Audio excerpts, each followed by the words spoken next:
Good morning everyone. बहुत ही शानदार हूँ मैं और उम्मीद करता हूँ आप सारे भी बहुत शानदार होंगे और पढ़ाई बहुत ज़ोर शोर से चल रही होगी बहुत अच्छे तरीके से, क्योंकि अब अपने पास जो टाइम बचे, अगर 25 मई की बात कर ले तो 2 महीने से भी कम हो गए हैं। मतलब अब तो एक ऐसा सिचुएशन आ जाना चाहिए कि yes, 14 to 15 hours a day 100% concentration के साथ, पूरे डिटर्मिनेशन के साथ चलना चाहिए। और साथ में मेरे से मुलाकात रोज कितने देर के लिए, हाफ एन आवर की करना चाहिए। उस हाफ एन आवर में मैं क्या करा रहा हूँ, मैं वो करा रहा हूँ। पहले तो आपको जो प्रीवियस ईयर सी सेट का है, हमने 2024 से शुरू करते करते अब मैं 2020 पर पहुंच चुका हूँ। तो सबसे पहले तो अपन ये करने वाले हैं, साथ में आपका जो डाउट्स होता है वो डाउट सॉल्व कर देता हूँ, उसी डाउट से पीपीटी फ्रेम कर देता हूँ। आसानी हो जाती है मेरे लिए भी, नंबर ऑफ क्वेश्चंस के लिए, और आपके लिए कि आपका डाउट उसमें शामिल कर देता हूँ मैं, उससे हो जाता है। और उससे इम्पॉर्टेंट ये है कि जो चैप्टर्स जिससे नंबर ऑफ क्वेश्चंस थोड़े से ज़्यादा आते रहे, मैंने कोशिश करी है कि वो चैप्टर्स आपको पढ़ा दिए जाए, जिसमें 2-3 चैप्टर हमने पढ़ भी लिए हैं। अच्छा, सबसे अच्छी चीज़ ये रही है कि कुछ बच्चे तो आए गए, जिन बच्चों के लिए मैंने शुरुआत की वो कंसिस्टेंट है। आपका कमेंट, आपकी जो लाइक्स है वो इम्पॉर्टेंट है मेरे लिए, थोड़ा सा करें उसको। और पॉसिबल हो तो शेयर ज़रूर करें, क्योंकि फ्री ऑफ कॉस्ट पढ़ा रहा हूँ मैं, कोई चार्ज नहीं है, ना तो मैंने आपसे लिए ना अगर आप शेयर करते हो तो उससे लेने की कंडीशन है मेरी, क्योंकि I am already working somewhere जहाँ मैं ऑफलाइन पढ़ा रहा हूँ। ठीक है, अब बात रही आज की। हाँ, एक एक पुराने बच्चे ने, जो मैं ऑफलाइन जहाँ पढ़ाता रहा हूँ, बच्चे ने बोला कि सर थोड़ा सा बदलाव आ गया है आपके अंदर। कैसा मतलब कि पहले आप क्लास में आते थे, थ्रू आउट शेर व शायरी सुनाते थे। देखो, ऑफलाइन की क्लास की अगर बात करूँ तो वो आज भी वैसी ही है। ऑनलाइन में हाँ थोड़ा डिफरेंट रहता है, क्योंकि मेरे को ऐसा रहता है कि यार पेपर होने वाला है कम टाइम में, ज़्यादा चीज़ें करानी है इसीलिए। अदरवाइज आपको पता है कि बात अगर करनी हो तो बात होनी तो मैं एक नंबर का हूँ। लेकिन हाँ, फिर भी एक शेर लेके आया हूँ, बहुत शानदार शेर है। ऐसा है कि अ, बहुत कद्र करता हूँ तुम्हारी, बहुत कद्र करता हूँ तुम्हारी, तुम इस पर नाज मत करना। कि बहुत कद्र करता हूँ तुम्हारी, तुम इस पे नाज मत करना, और कत्ल कर देना मेरी मगर नज़रअंदाज मत करना, है ना। और आज का ये शेर आपके लिए, उम्मीद करता हूँ कि आप जैसे क्लास में सुनाया करते थे, रिवर्ट बैक करते थे, वैसे ही आप इंस्टाग्राम पे लिख देना, कमेंट में लिख के भेज देना, कोई इशू नहीं, वो भी चलेगा अपने को। ठीक है, चलिए आते हैं आज के 2022 में। देखो 2020 की भी बात कर ले तो नंबर ऑफ मैथ्स और जो लॉजिकल पार्ट का क्वेश्चन था वो काफ़ी सारा था, बहुत सारा शानदार क्वेश्चन था, लेकिन ईजी था एज कंपेयर टू 2021, 22, 3 एंड 4। तो अपन कोशिश करेंगे ज़्यादा से ज़्यादा क्वेश्चन आज ही इसका कवर कर लें, दूसरे पार्ट में जाने की ज़रूरत ना पड़े तो अच्छा है। लेकिन फिर भी चूंकि टाइम का बाउंडेशन रहता है, दूसरी क्लास रहती है, तो कोशिश तो ये करूँगा मैं कि विद इन 45 मिनट्स कर दें, वाइंड अप कर दें। लेकिन अगर नहीं हो पाता हो तो ध्यान रखेंगे कि अपने को दूसरा अगर करना पड़े तो दूसरा पार्ट सॉल्व कर लेंगे। ठीक, देखिए सबसे पहले तो आज का क्वेश्चन जो आपके सेट ए में क्वेश्चन नंबर 15 था। मैं हमेशा बताता हूँ कि मैं सेट ए में लेके आता हूँ number of question, question number 15। ये दूसरे सेट में हो सकता है थोड़ा डिफरेंट हो, तो उसका ध्यान रखिएगा। अच्छा, इस पे क्या लिखा है, consider the following arrangements that has some missing letters. तो अपने पास एक अरेंजमेंट यहाँ पर ऑलरेडी गिवन है, करेक्ट है। अच्छा, इसको चैप्टर वाइज देखें तो कौन सा चैप्टर में, अल्फाबेटिकल सीरीज में नॉर्मली मैं पढ़ाता रहा हूँ, और इसको क्या बोलते हैं, लेटर रिपीटिंग सीरीज। इसमें लेटर्स को रिपीट किया जाता है। अच्छा, मैंने इस सेगमेंट में जब आपको पढ़ाया होगा तो मैंने आपसे क्या बताया होगा कि जो नंबर ऑफ लेटर्स या जो गैप्स गिवन है, सबसे पहले ना उसकी काउंटिंग कर लो, और जब आप उसकी काउंटिंग कर लोगे ना तब उसको इक्वल पार्ट्स में डिवाइड कर देना। कई बार इक्वल पार्ट्स में नहीं भी होता है, उसके लिए भी मैंने पैटर्न से बताए थे। फिलहाल यहाँ देखो तो क्या हो जाएगा, ये 1 2 3 4 5 6 7 8 9 10 11 12 13 14 15 16 17 18 19 20 20 है। इसका मतलब पहले जो दिमाग में आना चाहिए वो आपके ये आना चाहिए कि इधर ये 4 इंटू 5 का सेगमेंट बनेगा या 5 इंटू 4 का सेगमेंट बनेगा, दो चीजें बनेंगी। तो पहले हम किसको देखें, पहले क्या हम करते हैं 4 इंटू 5 कर लेते हैं, यानी कि 4 लेटर्स का ग्रुप बना के देख लेते हैं। कैसा, 5 ग्रुप बना लेते हैं। अच्छा, 4 लेटर का अगर आप ग्रुप बनाओगे तो ए बी फर्स्ट ग्रुप, उसके बाद ये सेकंड ग्रुप, उसके बाद ये थर्ड ग्रुप, उसके बाद ये फोर्थ ग्रुप एंड ये फिफ्थ ग्रुप, यही है ना। हमें देखना पड़ेगा कि क्या एक्चुअल में ये ग्रुप का फॉर्मेशन ऐसा हो रहा है। Let's check it out. पहला क्या है, इसमें सब में ए बी मतलब जो दो लेटर है सीक्वेंस में उनको क्या कर दिया है इन्होंने, रिपीट कर दिया है। दूसरे में क्या हो सकता है, क्या ऐसा रिपीटेशन और कहीं दिख रहा है? हाँ दिख रहा है। कहाँ दिख रहा है? यहाँ दिख रहा है। क्या है? सी डी, है ना। तो आपको फर्स्ट में भी ए बी और ए बी का रिपीटेशन देखा, दूसरे में भी सी डी और सी डी का रिपीटेशन देखा। अच्छा, एक में ई डी आ गया है, तो क्या हम यहाँ पर ई डी और ई डी कर सकते हैं? आंसर होगा यस, कर सकते हैं। क्यों? क्योंकि रिपीटेशन हमें ऐसा दिख रहा है, जो सेकंड लेटर है वही, जो थर्ड लेटर है वो फर्स्ट लेटर है, जो सेकंड है वो फोर्थ लेटर है, तो हम ई को पुट कर सकते हैं। अब अगर एलिमिनेट करोगे बच्चों तो आंसर आपका ई वाला ऑप्शन ये बहुत सारा दिख रहा है, ठीक है ना। चलो एक हमने देख लिया। अब हमारे पास अभी कितने लेटर्स है? 1 2 3। अच्छा यहाँ सी है तो क्या हम यहाँ पर सी पुट कर सकते हैं? हाँ कर सकते हैं, लेकिन वहां पर जाने के बाद एक चीज दिख रहा है कि एक सी बी बन रहा है और दूसरा सी डी बन रहा है। फिलहाल मैं सी वाला पुट करके चेकआउट कर लेता हूं, आगे कंडीशन देखना पड़ेगा। नेक्स्ट क्या है, जो लेटर यहाँ वही लेटर यहाँ, इसका मतलब दोनों सेम आना चाहिए। और अगर अपन ये पुट करें तो हमें पता चल गया कि नहीं, ये वाले सीरीज का फॉर्मेशन तो नहीं हो रहा है। इसका मतलब यहाँ पर 4 इंटू 5 का जो फॉर्मेशन था वो नहीं हो पाएगा। तो क्या 5 इंटू 4 का होगा? हो सकता है। तो अपन चेक कर लेते हैं क्या 5 इंटू 4 का है। देख लीजिए 5 इंटू 4 का। अच्छा 5 इंटू 4 का जब आप ग्रुप बनाओगे तो अपने को क्या करना पड़ेगा? इसमें से हमने ये चेक किया 1 2 3 4 5, 1 2 3 4 5, 1 2 3 4 5, 1 2 3 4 5, ये 5 और 5 का ग्रुप बन जाएगा। आ गया? चलो ठीक है, अब उसको चेकआउट कर लेते हैं कि आपने जो चेक किया क्या वो आंसर करेक्ट है। तो देखो, अब अगर 5 का ग्रुप हमने चेक किया तो हमारे पास ये एक है क्या, ए बी जो भी लेटर आने वाला है। उसके बाद क्या है, बी, फिर यहाँ पर कोई आएगा, फिर बी, फिर यहाँ पर एक ऑलरेडी आया है। आप एक सेगमेंट ध्यान से देखो, यहाँ पर अगर फर्स्ट ए है तो थर्ड बी क्या है, ए ही तो है। इसका मतलब यहाँ पर फर्स्ट बी है, ठीक है, और थर्ड तो बी ही है। अच्छा ए के बाद बी यानी कि एक इंक्रीज किया है, तो बी के बाद भी क्या होगा, एक इंक्रीज कर जाएगा। बी के बाद क्या आ जाएगा, सी है। क्या वो नेक्स्ट में लगेगा? हाँ लगेगा। क्यों? क्योंकि यहाँ पर डी है तो यहाँ पर किसको पुट करना पड़ेगा, सी पुट करना पड़ेगा। तो हमने देख लिया कि हमारे पास ये जो 1 2 3 4 है, इसमें दो जगह पर कौन आ गया है, सी और सी आ गया है। क्या आंसर में किसी में दो जगह पर सी और सी है? आंसर कौन सा करेक्ट हो जाएगा? यही आंसर। ऑल्दो हमने सिर्फ इसको और इसको एलिमिनेट करके 4 वाला जो ग्रुप हमने डिवाइड किया था हमने उसमें भी फाइंड कर लिया था, लेकिन वो एक्चुअल में फिट नहीं बैठ रहा था। तो अपन भी ध्यान रखेंगे इसका। अगर अपन ग्रुप फॉर्म कर रहे हैं, सबसे पहले थोड़ा सा पेशेंस रखिएगा। अगर 1 मिनट जाता हो तो जाए, कोई दिक्कत नहीं, कोई फर्क नहीं पड़ता है। आंसर करेक्ट होना चाहिए, और वही हमने इस बार किया, ठीक है। तो पहले तो आप इक्वल नंबर में डिवाइड करने का कोशिश करिएगा। पहले हमने 4 इंटू 5 किया, नहीं हो पाया, कोई दिक्कत नहीं। हमने क्या किया, 5 इंटू 4, ठीक है। उस बेसिस पे हमने चेकआउट कर लिया है। चलते हैं नेक्स्ट क्वेश्चन में, देखते हैं नेक्स्ट क्वेश्चन हमारा क्या बोल रहा है।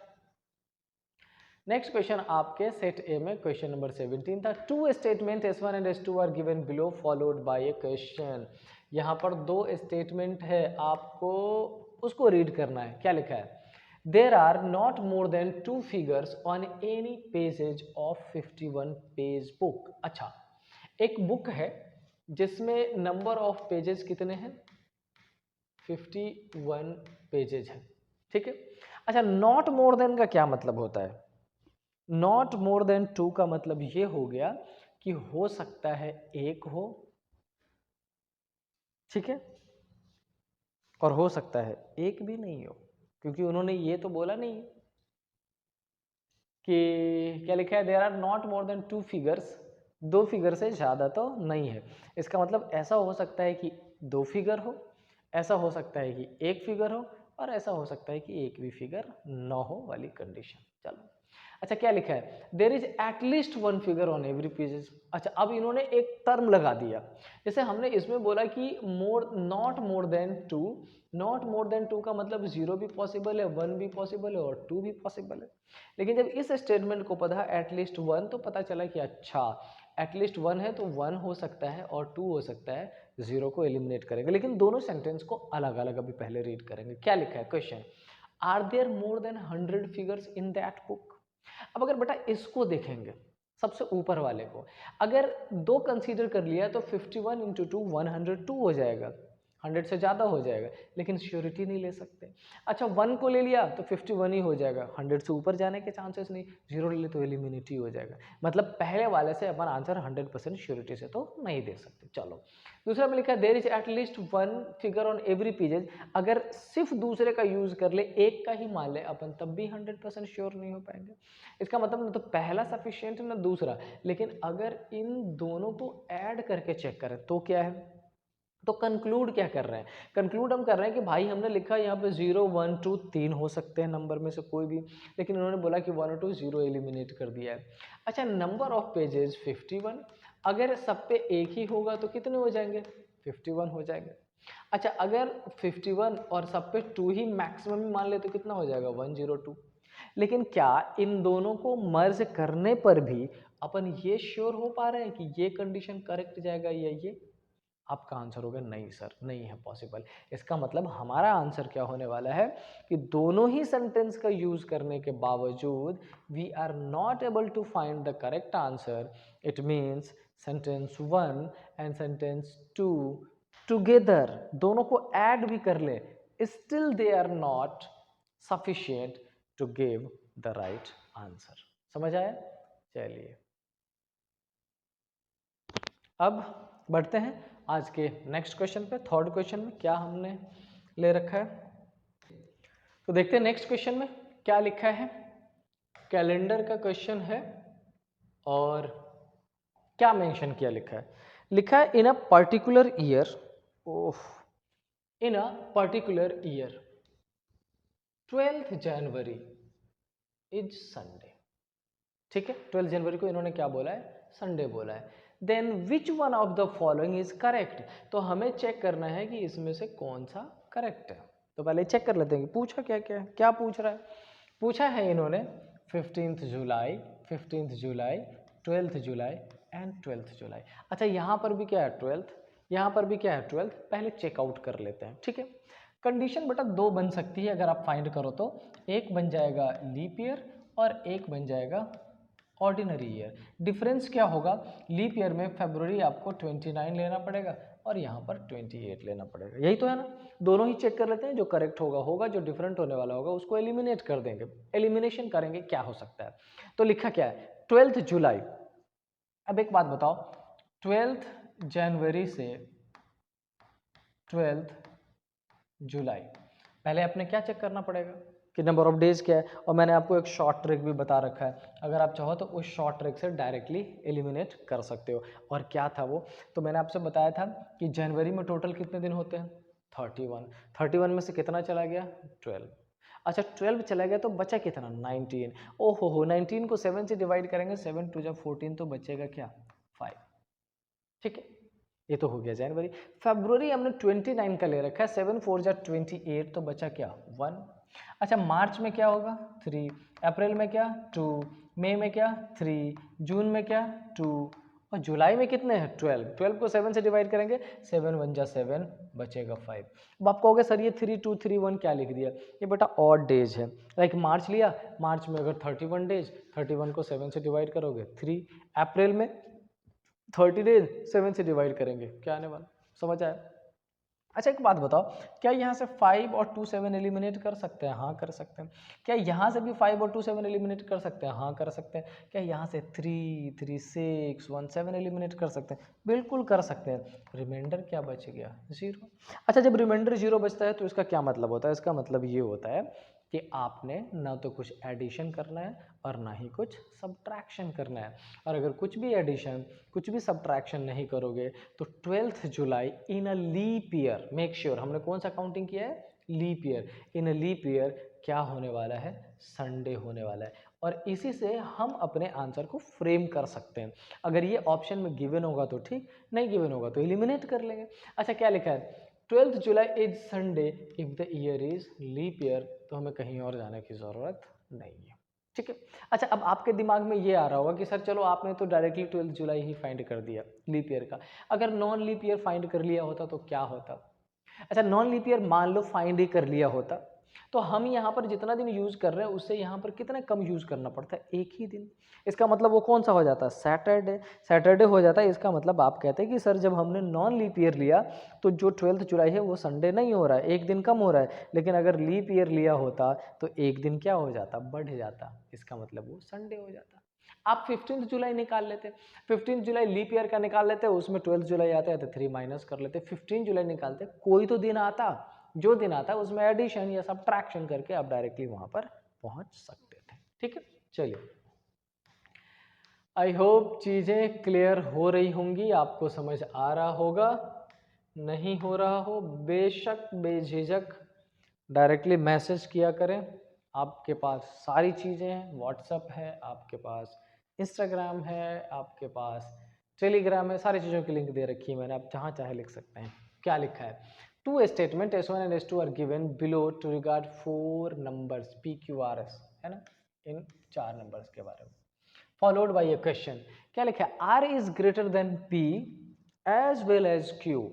हमसे बोला गया है कि भाई ये जो R है ये P से भी बड़ा है और Q से भी बड़ा है, लेकिन जितना हमने रीड किया उसमें P और Q में से कौन बड़ा होगा एक दूसरे से, इसकी इंफॉर्मेशन नहीं दी गई है। ठीक है, दूसरे सेंटेंस में क्या लिखा है, ओके ये फर्स्ट सेंटेंस है। सेकेंड सेंटेंस में क्या लिखा है, S is not the largest one. See out of 4 S की ये पोजीशन तो नहीं दी गई है, कुछ फर्स्ट में लिख दिया, कुछ सेकंड में लिख दिया। अब आते हैं क्वेश्चन पे, among 4 numbers PQRS which one is the largest, ये हमसे पूछा जा रहा है। विच one of the following is correct in respect of the above statement and the question. अब एक बात बताओ, पहले समझो, among 4 PQRS which one is the largest, क्या हम ये फाइंड करने की कंडीशन में है? एक बार ध्यान से समझिए, सिर्फ पहले को देखोगे नहीं पता कर पाओगे, सिर्फ दूसरे को देखोगे नहीं पता कर पाओगे, लेकिन जब दोनों को मर्ज करोगे ना बेटे, तब आपको आंसर दिखने लग जाएगा, क्योंकि R ऑलरेडी इन दोनों से तो बड़ा है, किससे, P और Q से। और एक बात और कह दिया गया है कि ये जो S है ये लार्जेस्ट नहीं है, इसका मतलब ये R S से भी क्या हो जाएगा, बड़ा हो जाएगा। और अगर आप ये सोच रहे हो कि सर आप ये कैसे कह रहे हो, सपोज करो अगर S को R से बड़ा बनाओगे तो आउट ऑफ 4 ये S सबसे पहले पोजीशन पे आ जाएगा, सबसे बड़ा हो जाएगा, कॉमन सेंस है ना। मतलब हम S को नहीं रख सकते, तो जब अपन दोनों को मर्ज करेंगे तो हम डेफिनेटली ये कह सकते हैं कि R बड़ा हो जाएगा, करेक्ट है ये। लेकिन क्वेश्चन में क्या पूछा है वो देख लेते हैं। तो हमारे पास जो कंडीशन है लार्जेस्ट वाली, जब हमने इन दोनों का यूज किया तो हम फाइंड कर पा रहे हैं। S अलोन इज सफिशिएंट नहीं, S2 अलोन नहीं, S1 and 2 together are sufficient to find the answer. Yes, 100% correct. So कौन सा हो जाएगा, C। बहुत सिंपल था। और ये चैप्टर कौन सा है, ऑर्डर रैंकिंग। प्रोबेबली कल की क्लास में जब मैं कैलेंडर ख़त्म करने वाला हूँ तो उस कैलेंडर के बाद आपको जो चैप्टर मैं पढ़ाने वाला हूँ वो चैप्टर वही होने वाला है, कौन सा, अल्फ़ाबेटिकल सीरीज। वैसे कुछ बच्चों की रिक्वेस्ट आई कि सर पहले सिलॉक्स कर लेते हैं, पहले सिलॉक्स ही कर लेंगे, सिलॉक्स के बाद अपन चलेंगे कैलेंडर पर, ठीक है। क्या लिखा, a man walks down the back side of his house straight 25 meters then turns to the right and walks 50 meter. बहुत सारा बला बला बला कर लिया उसने। क्वेश्चन क्या पूछा है, हाउस फेस टू ईस्ट, क्या लिखा है 25 meter. If his house faces to east what is his direction from the starting point. अच्छा एक बात बताओ, अपन नॉर्मली ऊपर क्या कंसीडर करते हैं, नॉर्थ, नीचे क्या कंसीडर करते हैं, साउथ, ये क्या कंसीडर करते हैं, ईस्ट, और ये क्या कंसीडर करते हैं, वेस्ट। और उन्होंने बोला कि उसके घर का डायरेक्शन, उसका ये जो घर है उसका जो डायरेक्शन है वो किस डायरेक्शन में है, ईस्ट में, ठीक है। लेकिन वो चलना किधर शुरू करता है, वो कहता है कि back side of his house straight 25 meter. इसका मतलब बच्चे वो किस डायरेक्शन में चलना शुरू करता है, वो वेस्ट डायरेक्शन में चलना शुरू कर लेता है। अगर आपने ये फाइंड कर लिया तो ये क्वेश्चन खत्म। यही थी जो चीजें थी इस क्वेश्चन में। आगे क्या लिखा है, 25 meter then turns to right, right turn ले लिया और कितना चल लिया, 50 meters. Then he turns towards left and again walks, फिर से लेफ्ट लेता है और कितना चलता है, 25 meters. If his house faces to the east what is his direction from the starting point. अच्छा, उसके इनिशियल पोजीशन से उसका डायरेक्शन क्या होगा, you have to find this. अब मैंने अभी बताया कि ऊपर वाले को नॉर्थ, नीचे वाले को साउथ, इसको ईस्ट और इसको वेस्ट बोलेंगे, तो ये जो डायरेक्शन आने वाला है वो किसके बीच में आने वाला है, नॉर्थ और वेस्ट के बीच में। So the correct answer would be north west.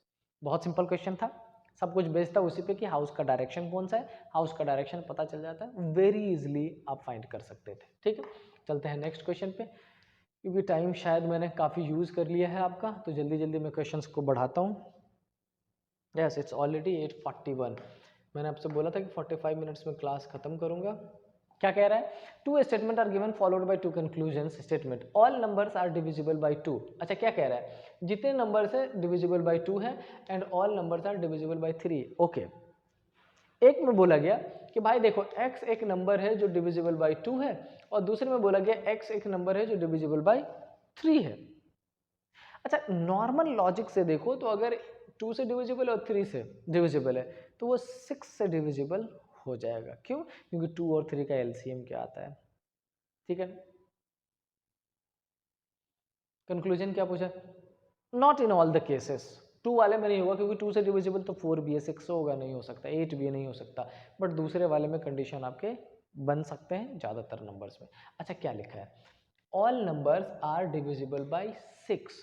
Conclude, क्या सारे नंबर जो है वो डिविजिबल बाई 6 हो जाएंगे? अगर इन दोनों का एलसीएम निकाले तो क्या एलसीएम निकालोगे, 6 आएगा सर। अच्छा, अगर 6 से सारे नंबर डिविजिबल होंगे, वैसे नंबर जो 2 से भी हो और 3 से भी हो, यही समझना था इस क्वेश्चन में। हमें वैसा नंबर ग्रैब करना है जो 2 से भी डिविजिबल हो और 3 से भी। अगर वो 2 से भी होगा, अगर वो 3 से भी होगा, दोनों से होगा, इसका मतलब 100% 6 से होगा, तो वो 6 से हो जाएगा। All the numbers are divisible by 4, बिल्कुल भी नहीं, इसका मतलब आंसर कौन सा हो जाएगा, ओनली कंक्लूजन 1। ठीक है, आई होप बहुत सिंपल सा चीज़ है, आपका भी क्लियर हो रहा होगा बहुत सिंपल वे में। क्या लिखा है 34, two statement are given, syllogism का क्वेश्चन, इसी की तो रिक्वेस्ट आई है आज, इसी को हम पढ़ने वाले हैं। Yes, two statement are given, जो भी गिवन है ट्राई कर लेते हैं वेन डायग्राम मेथड से। All cats are dog, yes, सारे ही कैट को किसके अंदर पुट कर दिया, डॉग के अंदर पुट कर दिया।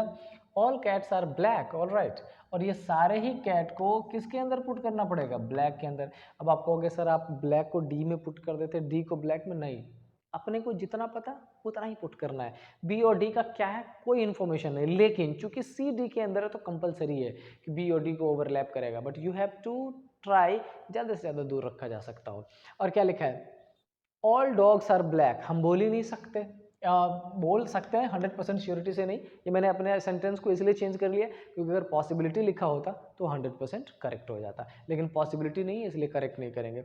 सम dogs are not black, correct, कुछ डॉग ब्लैक नहीं है, हमें ये भी नहीं पता 100% श्योरिटी से।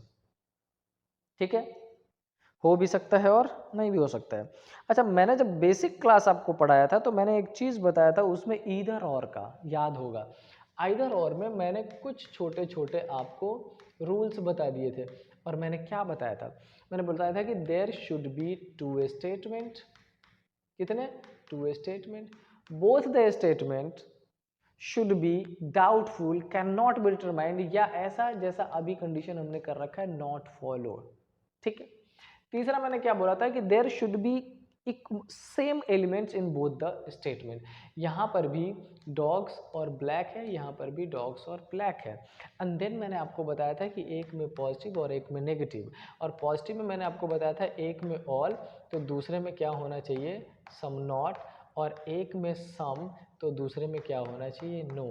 क्या वो सारे रूल को फॉलो कर रहा है, यस फॉलो कर रहा है। क्या आंसर वैसा होना चाहिए, हाँ आंसर होना चाहिए इधर 1 और 2। क्या ऑप्शन में गिवन है ओनली कंक्लूजन 1 फॉलो, नहीं, ओनली कंक्लूजन 2 फॉलो, नहीं, neither conclusion 1 nor conclusion 2, both conclusion 1 and 2। तो फिलहाल हम किस पे जाने वाले हैं, इस वाले पर। क्यों? क्योंकि ऑप्शंस जितनी इंफॉर्मेशन हमें दे रहा है उस हिसाब से अपने पास जो करेक्ट आंसर है वो कौन सा होने वाला है, यही। क्यों? क्योंकि फिलहाल हमने दोनों में से दोनों को फॉलो नहीं करा है, राइट। चलिए, अच्छा एक बात बताओ, अगर यहाँ पर आंसर मेंशन होता ईदर, तो अपन क्या करते हैं, 100% ईदर के साथ ही जाते हैं। क्यों? क्योंकि या तो पहला राइट हो जाएगा या फिर दूसरा राइट हो जाएगा, बट जितनी इन्फॉर्मेशन दी गई है उस बेसिस पे जो कंक्लूजन हमारे पास गिवन है, उस कंक्लूजन में फिलहाल हम ना तो इसको करेक्ट कर पाएंगे 100%, ना तो इसको करेक्ट कर पाएंगे, राइट। चलिए आगे चल लेते हैं।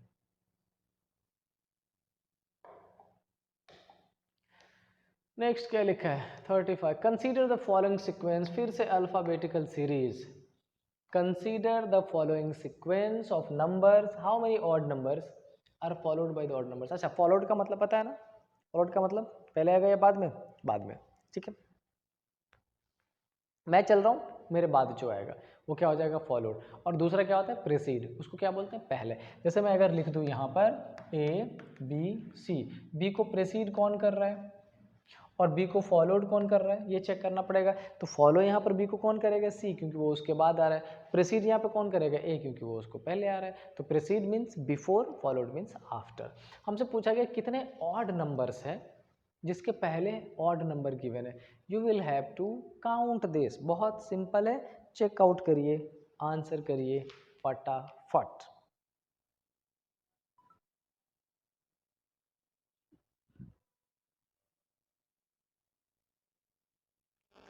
Consider the following sequence of number CSAT 2020.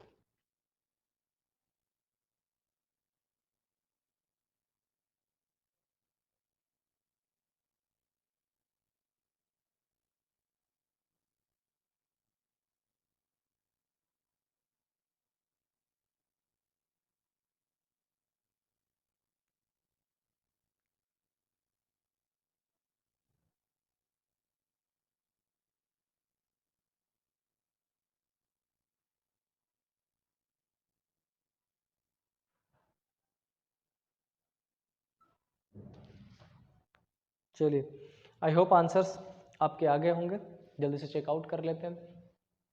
पहला पेयर कौन सा दिख रहा है, दिस वन, करेक्ट है। सेकेंड पेयर 3 7, थर्ड पेयर 9 3, कितने हो गए, 3 पेयर्स हो गए। 8 5 नहीं, नेक्स्ट पेयर 7 और 5, next pair 3 1 and next pair 5 1। दो ऑड नंबर से, क्या और कहीं भी दो ऑड नंबर से, नहीं, नहीं है, तो काउंटिंग हो गई नहीं। कितना हो गया, 1 2 3 4 5 and 6, correct answer will be 6, done. चलिए, आज का लास्ट क्वेश्चन, नेक्स्ट क्लास में देखेंगे क्या लिखा है, चेक कर लेते हैं। मेंशन है as 16th from the left end of the row और boys and V is 18th from the right end. A के बारे में क्या लिखा है, 16th फ्रॉम लेफ्ट, और वी के बारे में क्या लिखा है, 18th from right. Q is 11th from A towards the right. अच्छा, Q इस A के राइट में है और कितने राइट में, 11th, and third from V towards the right, और V के राइट में भी है लेकिन थर्ड, बस यहीं से आंसर आ जाएगा। A से राइट चलते हुए जब आप काउंटिंग करोगे तो Q तक पहुंचने के लिए 11 काउंट करना पड़ेगा, बट जब आप V से राइट की तरफ काउंट करोगे, यहाँ पर भी राइट थर्ड लिखा है, ठीक है, और Q is 11th from toward the right, और यहाँ भी राइट लिखा है। ए से काउंटिंग करते time you will have to make sure कि काउंटिंग Q तक पहुँचने के लिए कितनी होनी चाहिए, 11, लेकिन V से पहुँचने के लिए काउंटिंग कितनी होनी चाहिए, 3, and then they have asked how many total students are there. Let's check it out, क्या लिखा है देखिए। बेसिक अगर चेक करें तो ए की पोजीशन 16 है लेफ्ट से, मतलब इसके पहले कुछ बच्चे होंगे, कुछ क्या 15 हो जाएंगे, ठीक है। अच्छा, अब जब मैं यहाँ से किसकी काउंटिंग करूँ, Q की, तो कितनी होनी चाहिए, 11। तो यहाँ से कर देता हूँ मैं 1 2 3 4 5 6 7 8 9 10 11, और ये पोजीशन किसकी है, Q की है। यही तो बोला था कि जब A से राइट की तरफ काउंट करो तो कितने होने चाहिए, 11। लेकिन बच्चों ध्यान रखो, जब आप V से इसकी काउंटिंग करते हैं तो कितनी होनी चाहिए थी, थर्ड। इसका मतलब V की पोजीशन कहाँ देनी पड़ेगी, तो V की पोजीशन यहाँ देंगे, तभी तो 1 2 3, डन। चलो, अच्छा, V की पोजीशन 18 है, कहाँ से, राइट से, मतलब इसके पहले कितने पर्सन होंगे, 17। वो कहते हो ना कि मैं किसी रो में 10वें नंबर पर हूँ, तो मेरे से पहले कितने लोग हो जाएंगे, 9 हो जाएंगे। अगर सारी चीज़ें सिंपल चलती रही, क्रांतिकारी नहीं किया कहीं अपने, तो है ना, नॉर्मली क्रांतिकारी क्रांति करके अपन घटा लेते हैं उसको। अच्छा, अब इसमें बोला गया कि टोटल काउंट करो, तो एक बात बताइए, ए की पोजीशन कितनी थी, 16, V की पोजीशन कितनी है, 18, और इस A और V के बीच में कितने पोजीशन पुट कर दिए, 1 2 3 4 5 6 7, तो और क्या करना पड़ेगा, 7। इन तीनों को ऐड कर लीजिए, आंसर करेक्ट हो जाएगा। तो 18 7 25, 25 15 40, 40 और 1 41, क्या 41 गिवन है, हाँ गिवन है, सो ये क्या हो जाएगा, करेक्ट आंसर। ठीक है, बहुत सिंपल था, ऑर्डर रैंकिंग का दूसरा क्वेश्चन था, मतलब ऑर्डर रैंकिंग पढ़ना पड़ेगा अपने को। ठीक है, एक दो क्वेश्चन और ले लेते हैं, जल्दी से ख़त्म करेंगे, बस मुश्किल से 5 मिनट्स। 3 स्टेटमेंट S1 S2, ठीक है। पहला क्या लिखा है, C is younger than D but older than A and B. C D से छोटा है बट ए और बी से बड़ा है, बट ए और बी में कौन बड़ा है नहीं पता। डी इज द ओल्डेस्ट, अच्छा डी इज द ओल्डेस्ट मतलब जितने पर्सन हमने देखे इसमें डी ओल्डेस्ट है, ये अपने को ऐसे भी पता चल जा रहा है। ए इज ओल्डर देन बी, अच्छा इस वाले कंडीशन में देखें तो ए इज ओल्डर देन बी और इसमें डी इज द ओल्डेस्ट, ये तीन अलग अलग है। Who among A B C D is the youngest, सबसे छोटा कौन सा है। अगर हम पहले और तीसरे को मर्ज कर दे तो पता चल रहा है, पहले से पता नहीं चलेगा, दूसरे से पता नहीं चलेगा, तीसरे से अकेले पता नहीं चलेगा, बट दोनों को मर्ज करेंगे तो पता चल जाएगा। So answer should be 1 and 3, yes, option number 3। अब बोलोगे सर कैसे, तो चलो कर लेते हैं 1 2 3 4। अच्छा अगर मैं डी की पोजीशन यहाँ रखूँ, सी की यहाँ, ए और बी की नहीं पता, तो ए और बी ऐसे पुट कर सकते हैं, ऐसे पुट कर सकते हैं, लेकिन जैसे ही ये पढ़ोगे आप इसको गलत करके इसको करेक्ट कर दोगे, यंगेस्ट फाइंड कर लोगे, हो जाएगा। हाँ हो जाएगा, चलो आगे बढ़ते हैं। 48 प्रोबेबली लास्ट है क्या, yes last question of the day. क्या लिखा है, लिखा है the letter from A to Z are numbered from 1 to 26 as per the given. If GHI 1578 and DEF इतना, then what is ABC? पहले समझो, सिंपल क्वेश्चन है लेकिन ट्रिकी है। GHI की पोजीशन कितनी दे रखी है, GHI इक्वल टू 15 7 8, ये दे रखा है 1578, यही है ना, हाँ है। चलो अच्छा एक बात बताओ, G की वैल्यू कितनी होती है, तो आप बोलोगे सर G की वैल्यू तो 7 होती है। G की वैल्यू कितनी है, 7। मैं पूछूँ H की वैल्यू कितनी है, आप बोलोगे सर 8 होती है। I की वैल्यू कितनी होती है, आप बोलोगे सर 9 होती है। अच्छा देखना इन दोनों नंबर में कोई रिलेशन दिख रहा है, तो आपको दिखोगे हाँ सर इस नंबर को 2 से मल्टीप्लाई किया गया है, और 7 8 9 इंटू 2 करोगे अगर, तो आपका यही नंबर तो आएगा जो इधर लिखा है। इसका मतलब आपको क्या करना है, ABC मतलब 1 2 3 और इंटू क्या कर देना है 2, तो आपका क्या हो जाएगा 246, जो गिवन है किसमें, ऑप्शन नंबर डी में। चलो ठीक है, तो आज बेटा यही ख़त्म करते हैं। कुछ क्वेश्चंस अभी भी सीसेट 2020 में बचे रह गए, कुछ ऑलमोस्ट 10 to 15 के आसपास, इसका मतलब हमें पार्ट 2 करना ही पड़ेगा। तो कल हम सुबह सुबह पार्ट 2 खत्म कर लेंगे एंड नेक्स्ट डे कैलेंडर खत्म कर लेंगे। कल का मतलब थर्सडे और फ्राइडे को मैं आपका कंप्लीट करा दूंगा कैलेंडर, फिर अपन सिलॉग्स ही स्टार्ट करेंगे। टिल देन स्टे हैप्पी, खूब सारा पानी पिए, अच्छे से खाए पिए, पढ़ाई में बहुत ज़बरदस्त ढंग से लगे रहो, with this is the time that will make the changes between you people and the one जो लंबे टाइम से लगे हुए हैं, जो अच्छे से पढ़ाई कर रहे हैं, उन लोगों में बहुत अच्छे से पढ़िए। तो आते हैं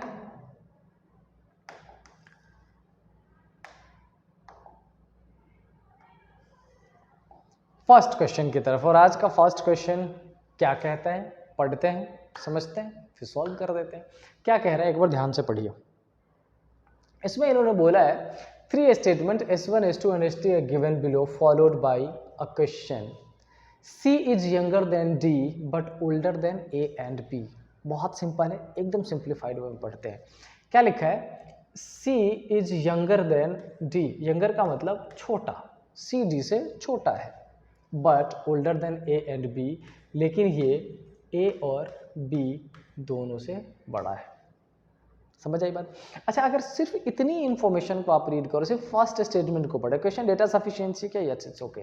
अगर सिर्फ इतनी इन्फॉर्मेशन को पढ़े और आपको 4 पोजीशन में से इनको पोजीशन देनी हो, तो एक चीज डेफिनेटली श्योर हो गया, वो ये कि डी की पोजीशन फर्स्ट ही होगी, सी की पोजीशन सेकेंड ही होगी, ए और बी की पोजीशन में इंटरचेंज है, बी और ए की पोजीशन में इंटरचेंज है। फर्स्ट इंफॉर्मेशन इतना है। क्वेश्चन में क्या पूछा है, Which one of the following is correct in respect of our statement and the other question?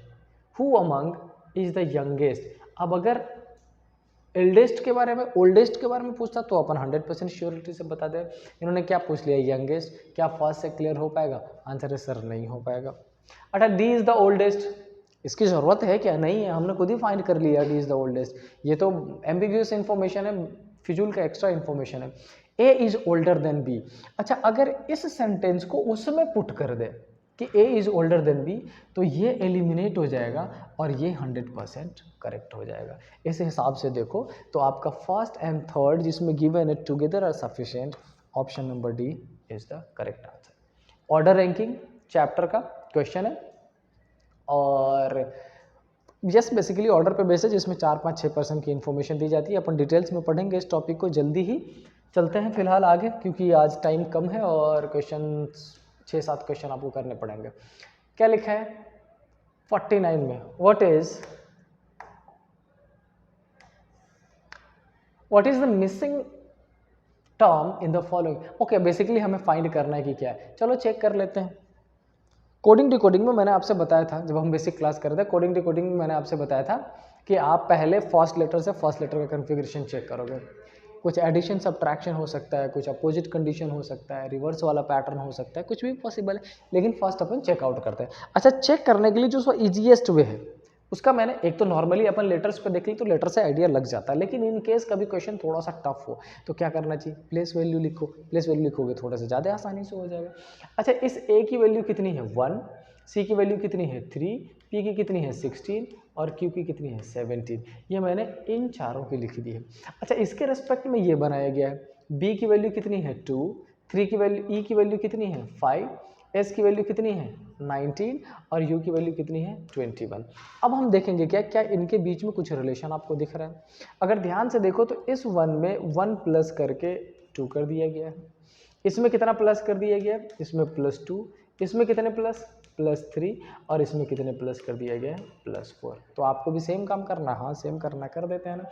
अच्छा, m में +1 करेंगे क्या हो जाएगा n में +2 करेंगे o के बाद क्या आ जाएगा p, g में +3 करेंगे h i j और i में +4 कर देंगे तो क्या आ जाएगा i के बाद j k l m।